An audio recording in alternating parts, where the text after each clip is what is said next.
महाभारत में ऐसे कई योद्धा थे जो बेहद ही शक्तिशाली थे। उनका मुकाबला करना मतलब मौत को दावत देने के समान था। ऐसे ही एक योद्धा थे पांडु पुत्र भीम।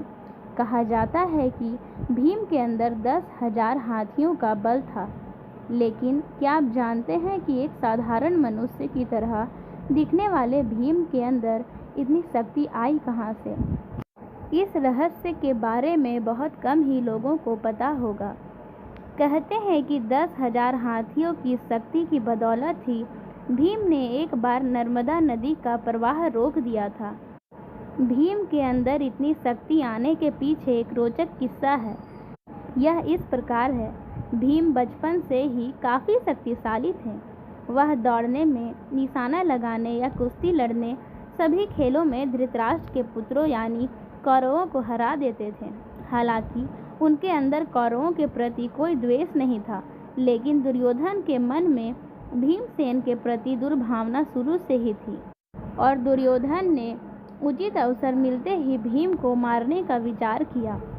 दुर्योधन ने एक बार खेलने के लिए गंगा तट पर शिविर लगवाया और उस स्थान का नाम रखा उदक क्रीड़न। वहाँ खाने पीने से लेकर खेलने कूदने तक सभी व्यवस्था की गई थी। दुर्योधन ने 5 पांडवों को भी वहाँ पर खेलने के लिए बुलवाया और एक दिन मौका पाकर उसने भीम के खाने में जहर मिला दिया।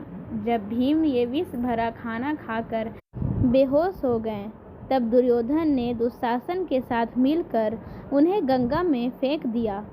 भीम मूर्छित अवस्था में ही पानी के रास्ते नागलोक पहुंच गए। वहां के बहुत सारे सांपों ने भीम को डस लिया, जिसके प्रभाव से उनके शरीर से विष का असर कम हो गया। इसके बाद जब भीम को होश आया तो वो आसपास भयंकर सांपों को देखकर वो उन्हें मारने लगे, जिससे डर कर सभी सांप नागराज वासुकी के पास गए और उन्हें पूरी बात बताई। सारी बातें जान लेने के बाद नागराज वासुकी आर्यकनाग के साथ खुद भीम के पास गए। वहां जाते ही आर्यकनाग ने भीम को पहचान लिया। दरअसल आर्यकनाग भीम के नाना थे। इसके बाद वो भीम को अपने साथ नागलोक ले गए।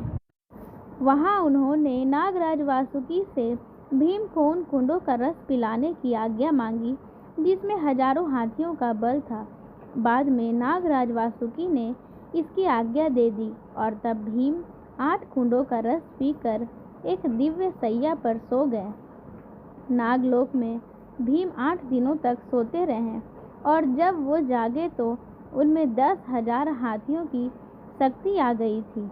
बाद में वो हस्तिनापुर पहुँचे और माता कुंती और अपने भाइयों को दुर्योधन द्वारा उन्हें विष देकर गंगा में फेंकने और वहाँ पर जो भी बातें हुई वे सारी बातें भीम ने अपने परिवारजनों को बताई। तब युधिष्ठिर ने भीम से कहा कि वो यह बात किसी को न बताएं और भीम ने इसके बाद अपने भाई की बात मानकर यह बात किसी को भी नहीं बताई और यह बात पांडवों के बीच ही रह गई। इस प्रकार इस कथा का समापन होता है।